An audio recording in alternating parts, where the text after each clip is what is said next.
I'm going to bring you one of the stories that's been getting a lot of media coverage this week, including here on BBC Radio Solent. It's about the potential risks of travelling abroad to have weight loss surgery. It's something that's promoted a lot on social media. You may have seen it on TikTok Reels and Instagram and that kind of stuff, with promises of life-changing operations that can be booked quickly without the long waiting lists that exist in the NHS. But a BBC investigation has revealed that 7 patients who travelled to Turkey died after their operations, and many others have suffered serious complications. This is what happened to one woman, Stacey. I'd been assured I was absolutely fine. I had a fit to fly note. 2 days later, I had turned over in bed and one of my wounds just burst open. My advice would be, do your research massively. Don't just stop it. Know that people's before and after photos, it's incredible to see, and everybody wants a bit of that. There is a bigger picture.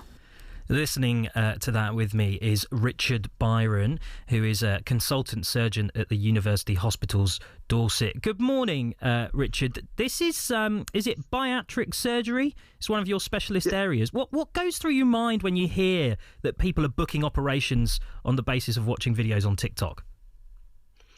It's sad. I mean, it's understandable, and I say it's sad as in it's a pity we cannot provide this service in the volume that it's needed on the NHS. People living with obesity are often desperate for help. They've been trying to access services in the UK for a long time, and it's limited, and demand far exceeds the supply.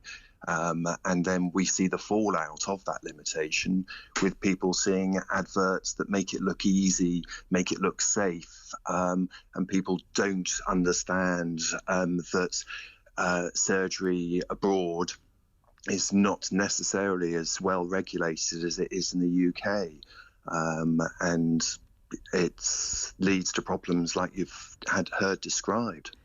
This isn't just a problem that affects big cities either, big city hospitals. You've seen cases in Bournemouth, haven't you? I mean, how common are they? This seems to have been a growing problem over the last year, and it's a problem that we've been discussing across the country and across Dorset and Hampshire with my colleagues in Southampton and Portsmouth.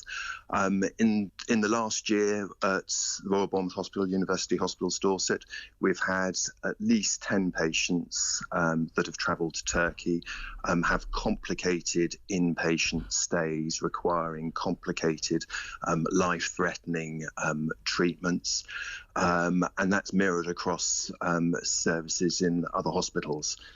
10? With 10. So and that's 10. That's 10 where something's gone wrong, basically. They've come in because something's gone wrong. So I'm assuming the numbers are significantly higher. I mean, do we know how many people are going over?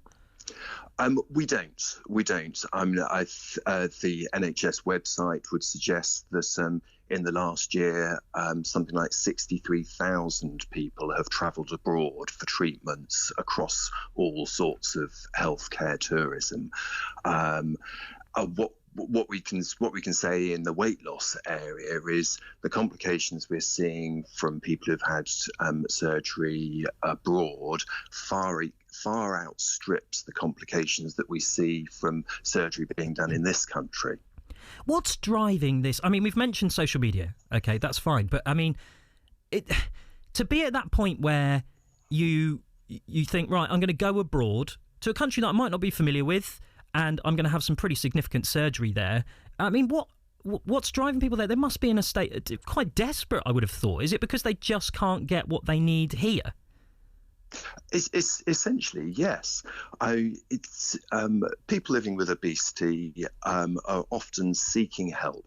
Rightly so, there are steps to go along to get that help, but that is a drawn-out process. And at the end of the day, it is a limited resource. The NHS has a limited budget, and they allocate that budget into certain pots. And weight loss surgery, bariatric surgery gets a far too small share of that pot for the impact that it can have on long-term health.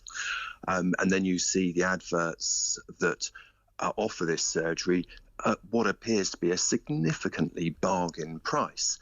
And when you're that desperate, it's difficult to sort of see the wood for the trees and understand that the risks are different travelling abroad to having it in a well-regulated service that the NHS does provide.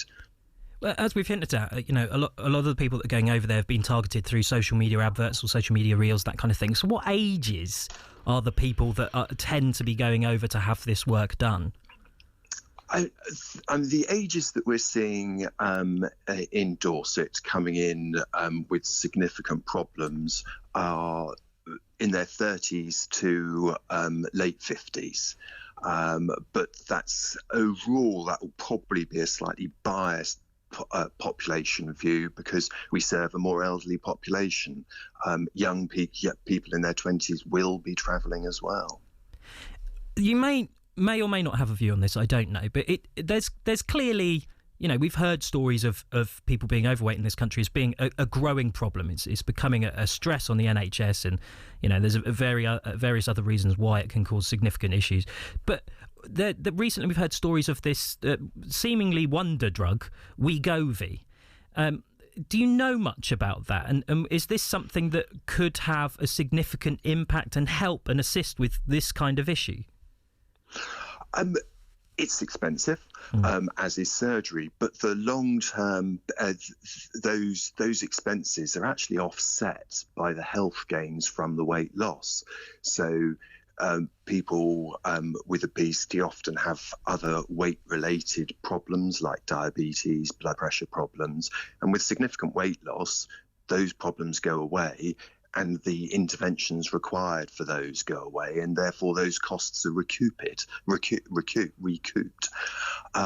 So drugs such as you've mentioned do have a place. Other ones are coming onto the market, and whilst they appear to be expensive, the gains and the cost offset are worth it. Just finally, Richard, if somebody's listening and they've actually been considering going abroad, maybe they're even saving up to do it, what would you say to them to get if they're planning on getting this work done abroad? I think it has to be, don't mistake unregulated adverts on social media as a marker for quality. Surgical tourism is a money-making business, not a healthcare provision. And speak to a knowledgeable UK NHS-based healthcare expert before gambling with your quality of life or even your life in travelling abroad.